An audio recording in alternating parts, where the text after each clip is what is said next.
Hey art folks, it's Sadie, and today I have another Animal Artist Collective video for you.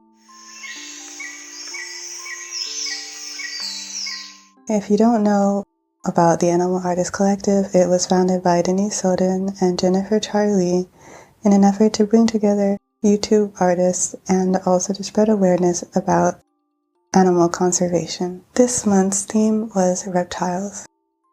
Just a note, if you're noticing that my voice sounds a little weird, I'm not exactly in the best condition right now, but I'm going to try my best. So, like I said, this month's theme is reptiles, and I was pretty excited to do this one because the Caribbean actually has an incredible amount of the world's reptiles. They actually have about 6% of the world's endangered reptiles. Unfortunately, they also have been the home to 65% of the reptile extinctions that have happened in the modern world. There are a lot of reasons for that, including, of course, climate change. Island nations are some of the ones at the forefront of being affected by climate change, with hurricanes and flooding increasing as the temperatures go higher. You probably heard about the terrible disaster that's happened in the Bahamas, and it's likely that problems like this will continue to happen, and just as there's loss of human life, there's also loss of animal life.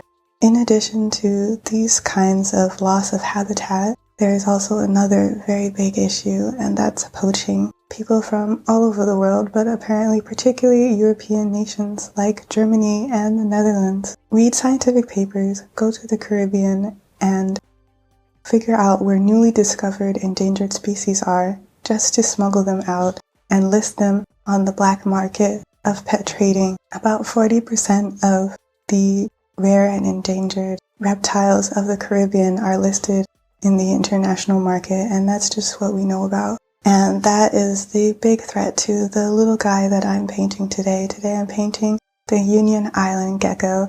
Union Island is one of the islands in St. Vincent and the Grenadines, and the Union Island gecko lives in just 50 hectares in a small space around the size of 2 blocks. And they are super duper tiny. They tend to be less than 3 centimeters long, and that's why I decided to paint them the way that you probably see them. It's in a little itsy bitsy tiny book on my finger. I wish I could see one of them some days and actually have them on my finger, but for now I just have to deal with the painting. So the Union Island gecko was discovered just in 2005, and already by 2010 poaching had begun, and by 2015 in some areas 80% of the population had been removed. The species is now considered the highest level of critically endangered and is protected by CITES, but the poaching continues to happen. It's pretty easy to smuggle out a bunch of little tiny geckos that are less than 3 centimeters long. Now it's estimated that there is only around 10,000 of them total, and if this population is lost, they will be completely extinct. So what can be done? In this case, the biggest thing is to try to have as much protection against poaching as possible. And there have been many laws and many protections for this little gecko. The other thing is to not participate in the illegal pet trade. If you're listening to this, I assume that you wouldn't be interested in doing that, but you might know somebody who is, and I would definitely try to encourage people not to. I know that they're cute, but removing these animals from their habitat leads to lasting damage. So just a little bit about the painting. I painted this in a little tiny book from Cliversmith. This book that I'm painting, it'll be for sale, with half of the proceeds going to Flora and Fauna, an organization which is working to save the Union Island gecko. The book was made by a company called Cliversmiths in the Philippines, and they have a range of tiny, adorable books. A lot of them actually have names from Harry Potter and The Lord of the Rings.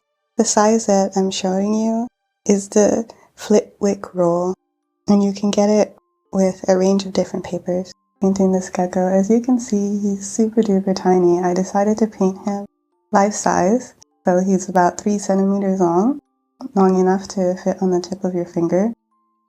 And I knew of this brand, Cleversmith, making these tiny little books, and I thought it was a perfect match for this tiny little gecko.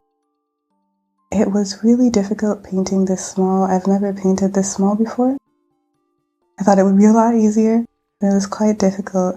I think next time I would probably use even smaller brushes, and I might use a magnifying glass and gouache as opposed to watercolor. Although I did like the really first layer that I painted. In the end, I do think that the whole painting ended up pretty cute. And that's really what matters, right? So I think it's kind of cool to have this little piece of artwork that you can have on yourself, and it helps to aid the Union Island gecko, and you can add your own artwork to the book as well.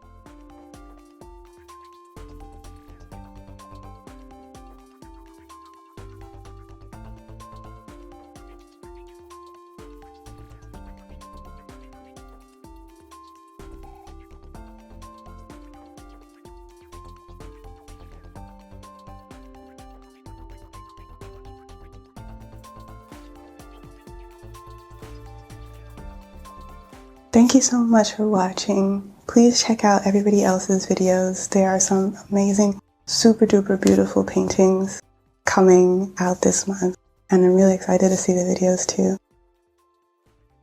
Thank you so much to my patrons. You guys are always there for me.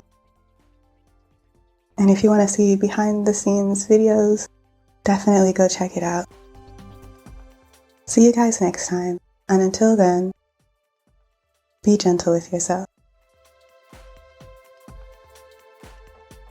Bye.